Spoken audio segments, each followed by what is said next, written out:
तो दोस्तों मैं राज और राज इंडक्शन में आपका स्वागत करता हूं। दोस्तों आज का जो वीडियो का टॉपिक रहेगा वो आपका रहेगा वी-गार्ड कंपनी के इंफ्रारेड इंडक्शन कुकटॉप के पीसीबी में। अभी आप मेरे पास यहां पे देख सकते हैं, तो मेरे पास एक इंफ्रारेड की पीसीबी है वी-गार्ड का, जो मेरे पास रिपेयर होने के लिए है। इसमें एरर की प्रॉब्लम है, इसमें E7 का एरर कोड आ रहा है। ओके, जैसे आपको प्रैक्टिकली मैं यहाँ पे बताता हूँ, तो यहाँ पे ध्यान देंगे। मैं यहाँ से ऑन करूँगा तो डिस्प्ले में वाटेज आएगा, उसके बाद E7 का एरर कोड आएगा। इस टाइप का दोस्तों प्रॉब्लम नॉर्मली आता है तो बहुत कोई बना नहीं पाते हैं, और ये पीसीबी मेरे पास बहुत दूर से आया हुआ है। उनका कहना है कि हो सकता है इसका माइक्रो कंट्रोलर ख़राब है, लेकिन मैं सबसे पहले आपको बताऊँ, आपको यहाँ पे ध्यान देंगे तो बहुत कोई ये बोलेगा कि सेंसर का प्रॉब्लम हो सकता है। आजकल लगभग में बहुत सारे मैकेनिक टैलेंट हो गए हैं, क्योंकि उनको पता है कि सेंसर बदल के पहले से देख चुकते हैं। ठीक है, अब इसमें आपको बताऊंगा, जैसे नॉर्मल आप देखते हो इस टाइप का पीसीबी, जैसे इंडक्शन कुकटॉप का पीसीबी है, ये इंफ्रा का पीसीबी है।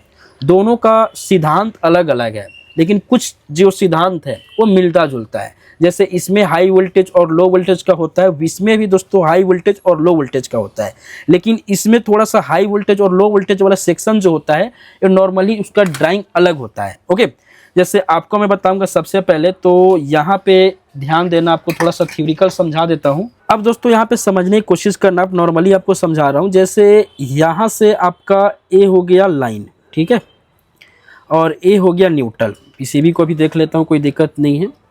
तो नॉर्मली आप देखोगे यहाँ पे, तो यहाँ से भी दो ट्रैक जाता है। हमको लाइन को पकड़ना है एक चीज़ को, और क्या करना है, यहाँ पे देखेंगे तो एक डायोड लगा है। ऐसे इसको आगे बढ़ा देता हूँ मैं, और यहाँ से एक डायोड लगा, ठीक है, एक डायोड लगा।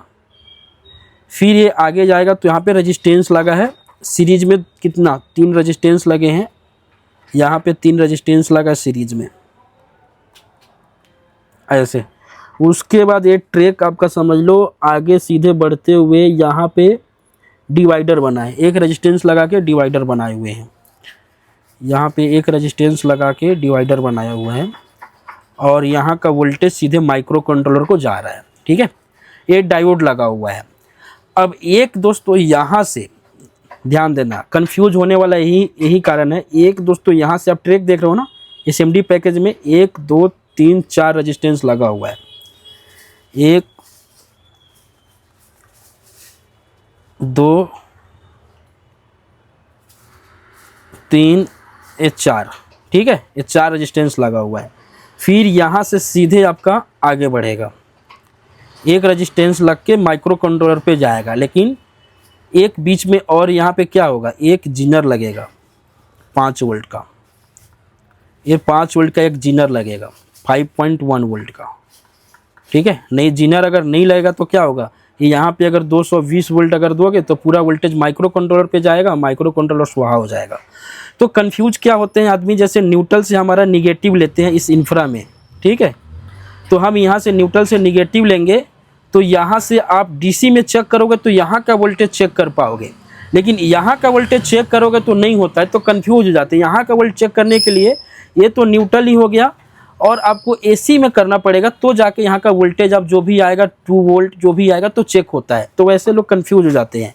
तो हम सबसे पहले यहाँ पे देखते हैं कि मान लो कि एरर आता है इंफ्रारेड में तुरंत लगाने के बाद में, तो सेंसर को बदल दिए, सेंसर बदलने के बाद भी दूर नहीं होता है। तो हर इंफ्रा में ऐसा सेक्शन होता है, नया भी पीसीबी रहेगा फिर भी एक सेक्शन जरूर होगा ये वोल्टेज का। यहाँ पे दोस्तों फ्रीक्वेंसी, यहाँ पे जो हमारा होता है ना हर्ट्ज, ये हमारा फ्रीक्वेंसी भी यहाँ से लेता है, 50 हर्ट्ज का यहाँ पे फ्रीक्वेंसी भी लेता है, तभी जाके दोस्तों BTA B16 ट्रैक जो होता है वो आपका वर्किंग करता है। तो पहले मैं वोल्टेज चेक करके आपको बता रहा हूँ। अब जैसे नॉर्मली मैं इसको सप्लाई दिया, ठीक है, अब सप्लाई देने के बाद दोस्तों अभी आप देखेंगे, आपको मैं बता रहा हूँ कि क्या है। अभी मैंने क्या किया, अपना मीटर DC में है, आपको क्या बताया, मैं यहाँ से एक निगेटिव ले लेता हूँ। निगेटिव वाला ही ट्रैक है, डायरेक्ट कैपेसिटर पे आता है। इंफ्रा में जो पावर सप्लाई होता है ना, जैसे पावर बैंक होता है ना, वैसे पावर सप्लाई बनती है। अब हम यहाँ पे चेक करेंगे, जैसे यहाँ पे हम चेक करेंगे DC में है, तो यहाँ वाला का पॉइंट को चेक करेंगे तो हमको 3.2 है। ये आपका क्या है, ये लो, ये आपका हो गया समझ लो हाई वोल्टेज वाला। 3.2 क्या हो गया, हाई वोल्टेज वाला। अगर इस पॉइंट का वोल्टेज को चेक करना है तो मीटर को किस में ले जाएंगे, हम AC में ले जाएंगे, तो हम चेक कर पाएंगे। तो यहाँ पे ध्यान दोगे, यहाँ पे क्या आ रहा है, पॉइंट 556 वोल्ट आ रहा है। पॉइंट इसको क्या बोलते हैं, 555 मिली वोल्ट बोलेंगे, 0 पॉइंट इसके नाम से। अगर हम इसको DC में चेक करते हैं तो हमको यहाँ पे देखते हैं तो वोल्टेज ज़्यादा आता है, यहाँ पे लोग आने लगता है वोल्टेज, कभी 1 वोल्ट 1.5 वोल्ट आने लगता है, तो लोगों को लगता है कि हमारा ये सेक्शन सही है। ओके, लेकिन हमारा यहाँ सेक्शन पे वोल्टेज जो आना चाहिए, मान लो 2 वोल्ट होना चाहिए या 1 वोल्ट से ऊपर होना चाहिए 2.5 वोल्ट तक, तो यहाँ पे वोल्टेज नहीं आ रहा है। तो हम यहाँ पे वोल्टेज यहाँ पे तक नहीं आ रहा है, तो नहीं आने का कारण क्या है? तो आपको लगेगा एसएमडी पैकेज में रेजिस्टेंस है, लेकिन कोई भी मैकेनिक इसको जो बना रहे थे वो प्रॉपर अच्छे से चेक कर लिए हैं, एक एक करके रेजिस्टेंस को चेक कर लिए हैं, फिर भी यहाँ पे दोस्तों आगे में और क्या प्रॉब्लम है। तो आपको मैंने क्या बताया कि कभी कभी आप ध्यान देना, इसमें आपको मैं प्रॉब्लम बता रहा हूँ। जो ये वाला जीनर होता है, ये 5.1 वोल्ट का, ये दोस्तों शॉर्ट अगर होगा तो आपका माइक्रो कंट्रोलर ख़राब होगा, क्योंकि 220 पहुंच जाएगा। ये वाला भी आपका लीकेज भी हो सकता है, या दोस्तों इसके साथ में अगर पीएफ भी लगा होगा तो पीएफ भी क्या हो सकता है दोस्तों, ओपन हो सकता है, सॉरी शॉर्ट हो सकता है, जो वोल्टेज को ड्रॉप करे। तो हम सबसे पहले रजिस्टेंस को तो चेक कर लिए, जितने रजिस्टेंस हैं हम इसको चेक करेंगे जीनर को।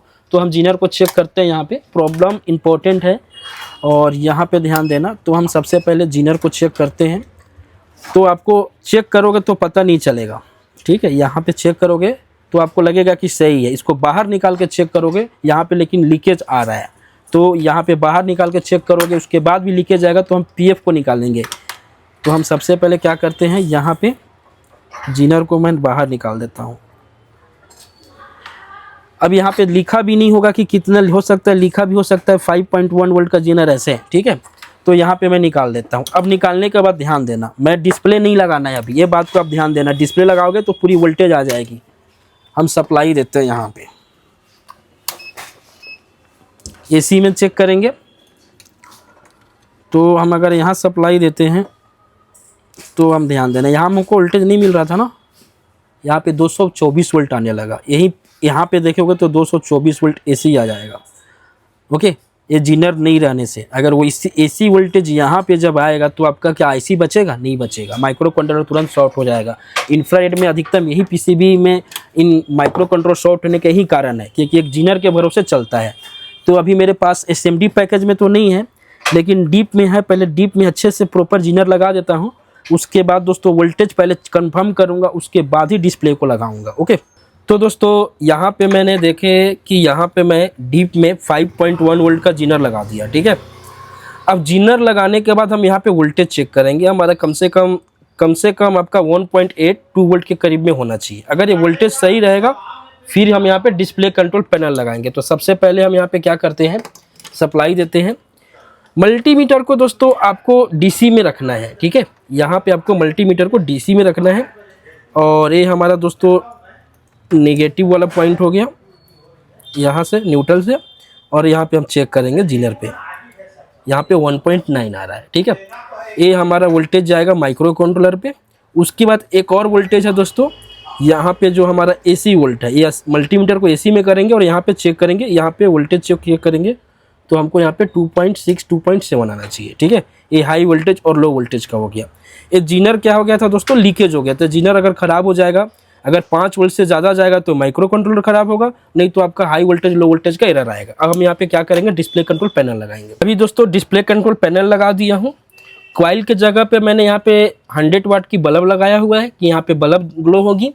तो सबसे पहले यहाँ पे सप्लाई देता हूँ, यहाँ से मैं ऑन करूँगा तो अभी देख सकते हैं पहले ई से ऑन आ रहा था, यहाँ हमारा बल्ब ग्लो होगा, ठीक है जी। तो मतलब क्या होगा कि हमारा यहाँ पे समझ लो सही वर्किंग करेगा। प्रॉब्लम क्या था, जीनर की प्रॉब्लम थी। आपने यहाँ पे ड्राइंग भी देखी होगी। इंफ्रारेड इंडक्शन कुकटॉप का मैं कोर्स शुरू करने वाला हूँ, जो आपको एक पीसीबी का ड्राइंग दूंगा और उसका कुछ वोल्टेज डिटेल्स दूंगा, जो मेरा फरवरी में चालू हो जाएगा। वो ऑनलाइन रहेगा दोस्तों, वीडियो के माध्यम से, और उसमें डिटेल्स आपको दूंगा और बाकी का डिटेल्स आपको मैं फरवरी में दे दूंगा।